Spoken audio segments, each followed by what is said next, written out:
கண்ணியத்திற்கும் மிகுந்த மதிப்பிற்கும் உரியத்தான இன்றைய நாளில் இந்த நிகழ்ச்சிக்கு தலைமை தாங்கி நடத்தும் தலைவர் அவர்களே, முன்னிலை வகிக்கக்கூடிய முன்னிலையாளர்களே, ஜாமியாவின் பேராசிரியர் பெருமக்களே, மண்ணின் மைந்தர்களே, அரபிக் கல்லூரி மக்தப் மதரசா மாணவ மாணவிகளே, தாய்மார்களே, சகோதரிகளே, அல்லாஹ் தஆலா இந்த ஜும்மாவை முழுமையாகவே கபூல் செய்தருள் புரிவானாக. இன்னும் நம் அனைவர்களின் பாவங்களையும் அல்லாஹ் முழுமையாகவே மன்னித்தருள் புரிவானாக. பெருமானார் ஸல்லல்லாஹு அலைஹி வஸல்லம் அவர்களுடைய வாழ்க்கை வழிமுறைகளை அப்படியே முழுமையாக பின்பற்றி வாழக்கூடிய நன்மக்களாக நம் அனைவரையும் ஆக்கி அருள் புரிவானாக. நபிகள் நாயகம் ஸல்லல்லாஹு அலைஹி வஸல்லம் அவர்களுடைய நற்குணத்தை பற்றி இன்றைய உரையிலே நாம் காண இருக்கின்றோம். பொதுவாக நற்குணம் என்றால் என்ன என்பதை நாம் சற்று யோசிக்க வேண்டும். நற்குணங்கள் பல்வேறு வகையிலே இருக்கின்றது. ஒன்றெண்டு வகைதான் நற்குணம் என்று நாம் விளங்கி வைத்திருக்கின்றோம். அதுவல்ல நமக்கு நற்குணம். நற்குணங்களை பற்றி உலமாக்கள் சொல்வார்கள் 360 நற்குணங்கள் இருக்கின்றது என்று. அந்த 360 நற்குணங்கள் யாரிடத்திலே இருக்கின்றது என்று கேட்டால் அது பெருமானார் ஸல்லல்லாஹு அலைஹி வஸல்லம் அவர்களுக்கு தான் இருக்கின்றது என்று சொல்லியிருக்கின்றார்கள். அப்ப ஒட்டுமொத்த நற்குணங்கள் யாரிடத்தில் இருக்கின்றது? பெருமானார் ஸல்லல்லாஹு அலைஹி வஸல்லம் அவர்களிடத்தில் மட்டும்தான். அவர்களுடைய நற்குணங்களில் ஒரு சில நற்குணமாவது நம்மளிடத்தில் இருக்கின்றதா என்பதை சற்று நாம் யோசித்து பார்க்க கடமைப்பட்டுள்ளோம். இப்ப நற்குணங்கள் என்றால் என்ன என்பதை நாம் முதலில் தெரிந்து கொள்வோம். ஒருவருக்கு நாம் உபகாரம் செய்தோம் என்று சொன்னால் அதுவும் நற்குணத்திலே கட்டுப்படுகின்றன. ஒருவர் நமக்கு கெடுதி செய்து விட்டார் என்று சொன்னால் பதிலுக்கு அவருக்கு நாம் கெடுதி செய்து விடாமல் அவருக்கு நல்லதை செய்வதும் அதுவும் நற்குணத்திலே கட்டுப்படுகின்றன.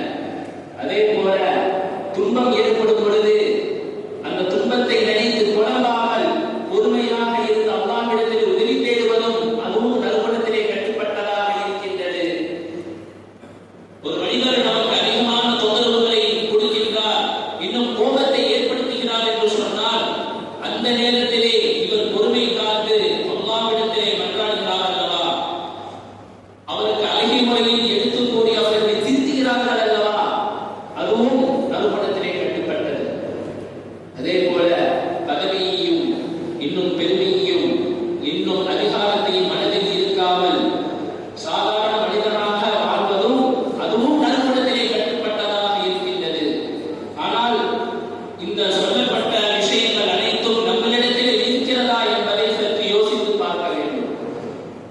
எல்லா வகையான நற்குணங்களும் மேலே சொன்ன அனைத்து நற்குணங்களும் பெருமானார் ஸல்லல்லாஹு அலைஹி வஸல்லம் அவர்களிடத்திலே நிறைந்திருக்கின்றது. ஒவ்வொருவர்களிடத்திலேயும் ஒவ்வொரு வகையிலே நடந்து கொண்டார்கள். பெரியார்களுக்கும் அவர்கள் மரியாதை கொடுத்து நடந்திருக்கின்றார்கள், சிறியவர்களுக்கும் அவர்கள் மரியாதை கொடுத்து நடந்திருக்கின்றார்கள். யாரிடத்திலே எந்தெந்த இடத்திலே எவ்வாறு இருக்க வேண்டும் என்பதை பெருமானார் ஸல்லல்லாஹு அலைஹி வஸல்லம் அவர்கள் இந்த உம்மத்திற்கு கற்றுக் கொடுத்திருக்கின்றார்கள். ஆனால் நாம் பெருமானார் ஸல்லல்லாஹு அலைஹி வஸல்லம் அவர்களுடைய வழிமுறையை பின்பற்றி நடக்கின்றோமா என்று பார்த்தால் அது கேள்விக்குறியாகத்தான் இருக்கின்றது. எல்லா விஷயத்திற்கும் குடும்ப விஷயமாக இருந்தாலும் சரி, வியாபார விஷயமாக இருந்தாலும் சரி, தனிநபர் வாழ்க்கையினுடைய விஷயமாக இருந்தாலும் சரி, இந்த எல்லா விஷயத்திலேயும் பெருமானார் ஸல்லல்லாஹு அலைஹி வஸல்லம் அவர்கள் நற்குணத்தோடு நடந்து மக்களிடத்திலே பெயர் பெற்றவர்களாக இருக்கின்றார்கள். அதை அல்லாஹ் தஆலா குர்ஆனிலே பதிவு செய்கின்றார். فَإِنَّكَ لَعَلَىٰ خُلُقٍ عَظِيمٍ, நீங்கள் மகத்தான நற்குணத்தின் மீதே இருக்கின்றீர்கள். அப்ப அந்த மகத்தான நற்குணம் யாருக்கு குறிப்பானது என்று பார்த்தால் பெருமானார் ஸல்லல்லாஹு அலைஹி வஸல்லம் அவர்களுக்கு மட்டுமே தான் அந்த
சொர்க்கத்திலே நுழைவிப்பதற்கு என்னென்ன செயல்கள் முக்கிய காரணமாக இருக்கின்றது என்பதை பற்றி கேட்கப்பட்டது.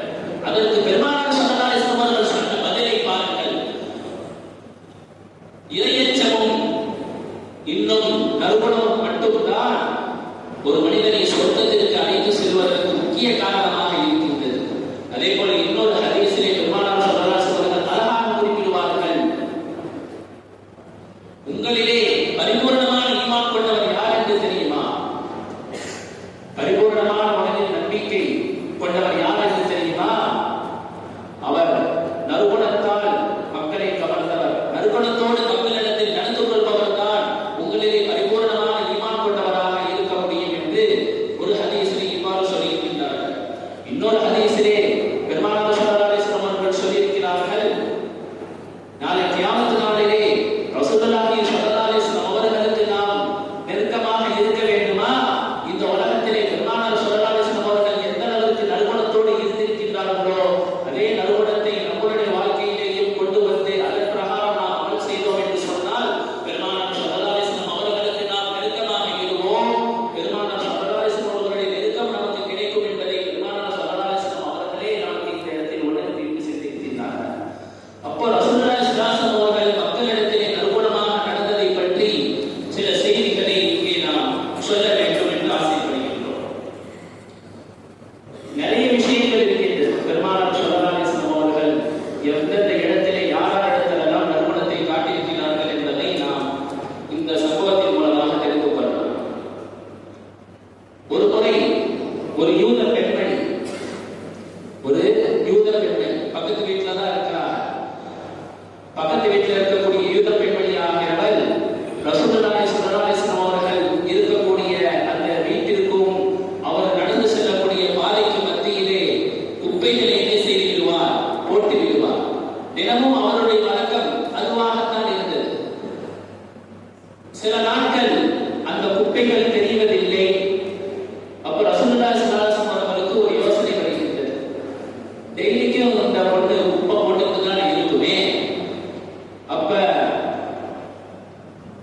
இந்த பெண்மணிக்கு என்ன ஆச்சு அப்படின்றத ரசூலுல்லாஹி ஸல்லல்லாஹு அலைஹி வஸல்லம் அவர்கள் யோசிக்கிறார்கள். ஒரு தடவை பெருமானார் ஸல்லல்லாஹு அலைஹி வஸல்லம் அவர்கள் அந்த பெண்மணியை பார்க்க செல்கிறார்கள், நேரில் பார்க்க செல்கிறார்கள். அவர்களிடத்தில் என்ன செய்கிறார்கள், நற்குணத்தோடு நடந்து கொள்கிறார்கள். அவர்களிடத்திலே நலன் விசாரிக்கின்றார்கள். அந்த பெண்மணியிடத்திலே நலன் விசாரிக்கின்றார்கள். அப்பொழுது யூத பெண்மணி ஆகிறவள் தன்னுடைய தவறை ஒப்புக்கொண்டு விட்டார். நான் செய்தது எல்லாம் தவறுதான், நீங்கள் எவ்வாறு இருக்கின்றீர்கள் என்பதை சோதிப்பதற்காக வேண்டியே நான் இவ்வாறு செய்திருக்கின்றேன்.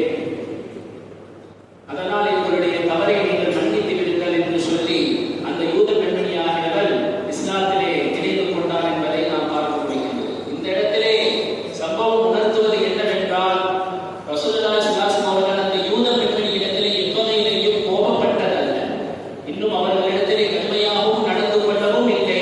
அவர்களிடத்திலே நீதமான முறையிலே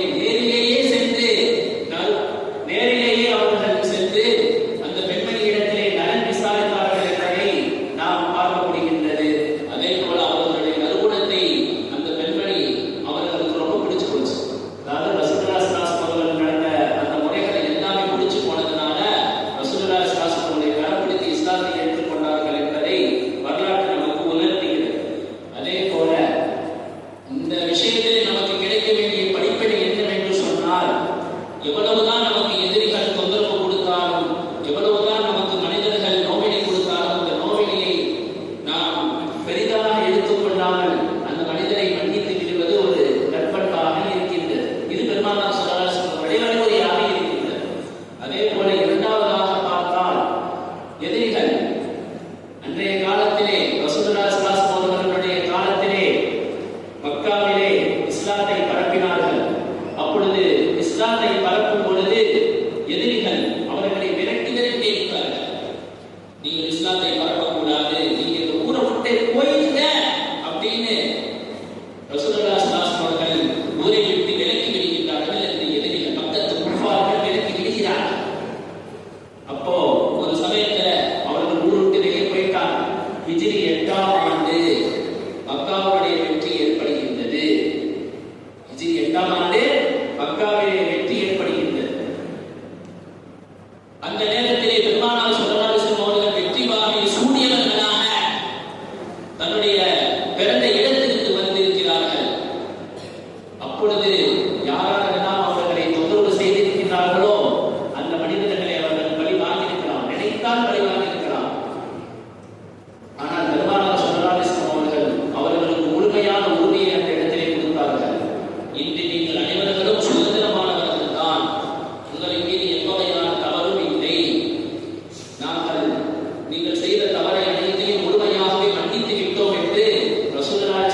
காலகட்டத்திலே பெருமானார் ஸல்லல்லாஹு அலைஹி வஸல்லம் அவர்கள் இஸ்லாத்தை ஏற்றுக்கொண்டு இஸ்லாத்தை பற்றி மக்களிடத்திலே எடுத்து சொல்கிறார்கள்.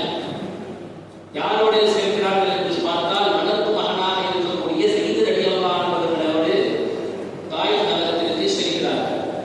செல்லும் பொழுது அங்கே இருக்கக்கூடிய தலைவர்கள் மற்ற மக்களை ஏவி இவர்களை கல்லால் அடியுங்கள், இவர்களை சொல்லால் திட்டுங்கள், இவர்களை அதிகமாக நோவினை செய்யுங்கள் என்று அந்த இடத்திலே இருக்கக்கூடிய மக்கள் எல்லாருமே அந்த பெருமானார் ஸல்லல்லாஹு அலைஹி வஸல்லம் அவர்களிடத்திலே அதிகமாக சித்திரவதை செய்திருக்கிறார்கள். ஒரு கட்டத்திலே பெருமானார் ஸல்லல்லாஹு அலைஹி வஸல்லம் அவர்கள் ஊரை விட்டு வெளியே வந்த பிறகு மலக்குமார்கள் வந்து கேட்கிறார்களாம், யா ரசூலல்லாஹ், உங்களுக்கு இவ்வளவு அநீதி விதித்திருக்கிறார்களே, நீங்கள் ஒரு வார்த்தை சொல்லுங்கள், இவர்களை இரண்டு மலைகளுக்கு மத்தியிலே நசுக்கி விடுகிறேன் என்று மலக்குமார்கள் எல்லாம் ரசூலுல்லாஹி ஸல்லல்லாஹு அலைஹி வஸல்லம் அவர்களிடத்தில் முறையிடுகிறார்கள். அப்ப ரசூலுல்லாஹி ஸல்லல்லாஹு அலைஹி வஸல்லம் சொன்ன வார்த்தையை அந்த இடத்துல கவனிக்கணும். வேண்டாம், இந்த மக்களை நீங்கள் அழித்து விட வேண்டாம். இவர்கள் அழித்து விட்டால் இனி இஸ்லாமிய சாம்ராஜ்யம் இந்த உலகத்திலே தரிபடாது. இவர்களை அழித்து விட்டால் இந்த இஸ்லாமிய மார்க்கம் நிலைத்திருக்கின்றது. இவர்கள் இஸ்லாத்தை ஏற்றுக்கொள்ளவில்லை என்றாலும் கூட இவர்களுடைய சந்ததிகள் இஸ்லாத்தை ஏற்றுக்கொள்வதற்கான வாய்ப்புகள் இருக்கின்றது. அதனால் அவர்களை விட்டு விடுங்கள் என்று மலக்குமார்களிடத்தில் பெருமானார் ஸல்லல்லாஹு அலைஹி வஸல்லம் அவர்கள் பதிலை சொல்லி விடுகிறார்கள். அப்ப இந்த இடத்துல பெருமானார் ஸல்லல்லாஹு அலைஹி வஸல்லம் அவர்களுடைய நற்குணம் வெளிப்படுவது என்ன என்பதை பார்க்கும் பொழுது அவர்கள் கோபமாக இருக்கக்கூடிய நேரத்திலேயும் கூட தன்னுடைய நீதத்தை தவறாமல் மக்களிடத்திலே நற்குணத்தோடு நடந்து அவர்களுக்கு மன்னிப்பளித்திருக்கின்றார்கள் என்பதை இந்த சம்பவத்தின் மூலமாக நாம் தெரிந்து கொள்ளலாம்.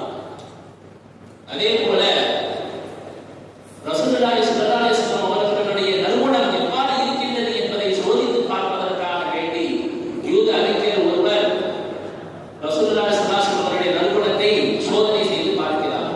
ஒரு தடவை அந்த யூத அறிஞராகியவர் பெருமானார் ஸல்லல்லாஹு அலைஹி வஸல்லம் அவர்களுக்கு என்ன செய்திருக்கின்றார் என்று பார்த்தால் கடன் கொடுத்திருக்கின்றார்கள். பெருமானார் ஸல்லல்லாஹு அலைஹி வஸல்லம் அவர்களுக்கு யார் கடன் கொடுத்திருக்கிறார்? அந்த யூத அறிஞர் என்ன செய்திருக்கிறார்? கடன் கொடுத்திருக்கிறார். அப்ப கடனுடைய தவணை இருக்குது, பேலன்ஸ் இருக்குது. இருந்தாலும் பெருமானார் ஸல்லல்லாஹு அலைஹி வஸல்லம் அவர்களிடத்திலே அந்த கடனை திரும்ப கேட்க வருகிறார். எப்ப கேட்க வருகிறார்? கடனுடைய தவணை முடிவதற்கு முன்னால் கேட்க வருகிறார். அப்ப பெருமானார் ஸல்லல்லாஹு அலைஹி வஸல்லம் அவர்கள் அந்த இடத்திலே நற்குணத்தை வெளிப்படுத்துகின்றார்கள். யூதனவர் அவரிடத்திலே பெருமானார் ஸல்லல்லாஹு அலைஹி வஸல்லம் அவர்களிடத்திலே என்னுடைய கடனை திரும்ப கொடுங்கள் என்று பெருமானார் ஸல்லல்லாஹு அலைஹி வஸல்லம் அவர்களிடத்திலே முறையிடுகிறார்கள். முறையிட்டது மட்டுமல்ல, சட்டையை பிடித்து கேட்டு அவர்களை அதிகமாக தொந்தரவு செய்திருக்கிறார்கள். அப்போ அங்க இருக்கக்கூடிய சஹாபிகளுக்கெல்லாம் கோபம் வந்துச்சு. குறிப்பா உமர் ரலியல்லாஹு அன்ஹு அவர்களுக்கு என்ன செஞ்சுச்சு? கோபம் வந்துச்சு. அப்போ உமர் ரலியல்லாஹு அன்ஹு அவர்களும் மற்ற சஹாபிகளும் என்ன செய்திருக்கிறார்கள்? அவர்களை தாக்க முற்பட்டிருக்கிறார்கள். அப்ப பெருமானார் ஸல்லல்லாஹு அலைஹி வஸல்லம் சொன்ன வார்த்தை என்ன தெரியுமா?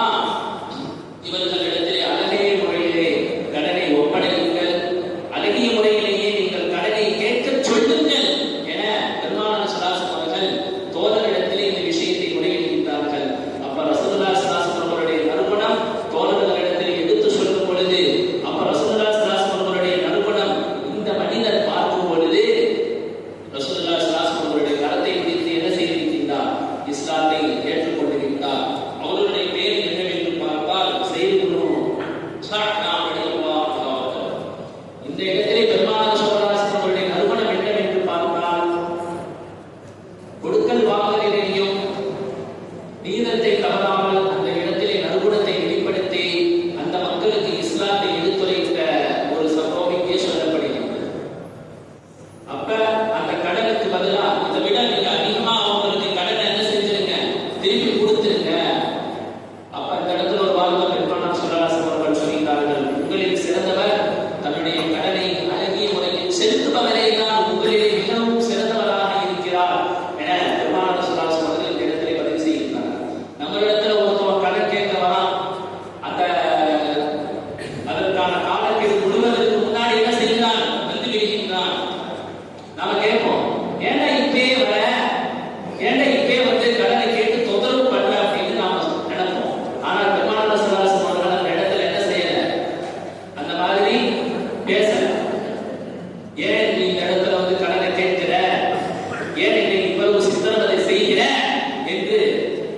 பெருமானார் ஸல்லல்லாஹு அலைஹி வஸல்லம் அவர்கள் அந்த மனிதரை பார்த்து கேட்டதில்லை. அவர்களிடத்திலே அழகிய முறையில் அந்த கடலை மீண்டும் திரும்பி செலுத்தி விடுங்கள் என பெருமானார் ஸல்லல்லாஹு அலைஹி வஸல்லம் அவர்கள் இந்த இடத்திலே தன்னுடைய நற்குணத்தை வெளிப்படுத்தி இருக்கின்றார். அதே போல எளிய முறையில் அவர்கள் வாழ்ந்திருக்கின்றார்கள். அவர்களுக்கு அல்லாஹ் தஆலா எல்லா விஷயத்திலேயும் பரக்கத் செய்திருக்கின்றார். இருந்தாலும் கூட தான் ஒரு சாதாரண மனிதனாகவே வாழ வேண்டும், எல்லா மக்களும் எவ்வாறு இருக்கின்றார்கள் என்பதை போல நான் வாழ வேண்டும் என்று பெருமானார் ஸல்லல்லாஹு அலைஹி வஸல்லம் அவர்கள் தன்னுடைய வாழ்க்கையை அப்படியே வாழ்ந்து காட்டினார்கள். அவர்களிடத்தில் எல்லாம் இருந்துச்சு, பதவி இருந்துச்சு, அதிகாரம் இருந்துச்சு, எல்லா செல்வமும் இருந்துச்சு. இருந்தாலும் கூட நளினத்தை காட்டி மக்களிடத்திலே நற்குணத்தை போதித்து அவர்களுக்கு நல்ல முறையில் அறிவுரையை கூறி அவர்களுடைய களத்தை பிடித்து நிறைய மக்கள் இஸ்லாத்தை ஏற்றிருக்கின்றார்கள் என்பதை நாம் பார்க்க முடிகிறது. அதே போல பிற மதத்தவர்களிடத்திலே பெருமானார் ஸல்லல்லாஹு அலைஹி வஸல்லம் அவர்களுடைய நற்குணம் எவ்வாறு இருந்தது என்பதை நாம் பார்க்க வேண்டும். நம்மெல்லாம் என்ன செய்யறோம்? நம்மெல்லாம் இந்த காலத்துல என்ன செய்யறோம்? ஒரு சில பேரை நாம் மதிக்கிறதே இல்லை. அவன் நமக்கு மரியாதை கொடுத்தாலும் என்ன செய்யறது இல்லை? மாற்று மதக்காரர்கள் தான். மாற்று மதக்காரர்கள் நமக்கு மரியாதை கொடுக்குறான். ஆனா நாம என்ன செய்யறது இல்லை? அவனுக்கு மரியாதை கொடுக்காம விட்டுறான். ஆனா பெருமானார் ஸல்லல்லாஹு அலைஹி வஸல்லம் அவர்கள் அவ்வாறு செய்யவில்லை. எல்லா மக்களிடத்திலே இவன் என்ன சாதி, அவன் என்ன கொள்கை அப்படிலாம் பார்க்கல. அந்த ரசூலுல்லாஹி ஸல்லல்லாஹு அலைஹி வஸல்லம் அவர்கள் இந்த இடத்தில் என்ன செய்யவில்லை? ஜாதி என்ன, மதம் என்ன, இவனுடைய கொள்கை என்ன என்பதை எல்லாம் பார்க்கவில்லை. எல்லா மக்களையும் நடுநிலையான முறையிலேயே பார்த்தார்கள், நற்குணத்தோடு நடந்து கொண்டார்கள் என்பதை இந்த இடத்திலே பதிவு செய்யும். ரசூலுல்லாஹி ஸல்லல்லாஹு அலைஹி வஸல்லம் அவர்கள் ஈமான் கொண்ட மக்களிலே நிறைய பேர் இருக்கின்றார்கள். அவர்களுடைய குடும்பமும் உற்றார் உறவினர்களும் இஸ்லாத்தை ஏற்றுக்கொள்ளாமல் இருக்கின்றார்கள். அப்ப அந்த மனிதர்கள் ஈமான் கொண்ட மக்கள் எல்லாம் பெருமானார் ஸல்லல்லாஹு அலைஹி வஸல்லம் அவர்களிடத்தில் முறையிட்டார்கள்.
10 ஆண்டுகள் கிட்டத்தட்ட கிதுமத் செய்திருக்கிறார்கள். அப்ப ரசூலுல்லாஹி ஸல்லல்லாஹு அலைஹி வஸல்லம் அவர்களோடு இருந்த காலமெல்லாம் ரசூலுல்லாஹி ஸல்லல்லாஹு அலைஹி வஸல்லம் அவர்கள் அந்த அனஸ் ரலியல்லாஹு அவர்களை ஒரு பொழுதும் திட்டியது கிடையாது. நீ ஏன் இவ்வாறு செய்தாய், நீ ஏன் இவ்வாறு செய்யவில்லை என்று அந்த அனஸ் ரலியல்லாஹு அவர்களை ஒரு பொழுதும் திட்டியதில்லை. பெருமானார் ஸல்லல்லாஹு அலைஹி வஸல்லம் அவர்கள் தன்னுடைய பணியாளரிடத்திலேயும் நறுமணத்தோடு நடந்து கொண்டார்கள்.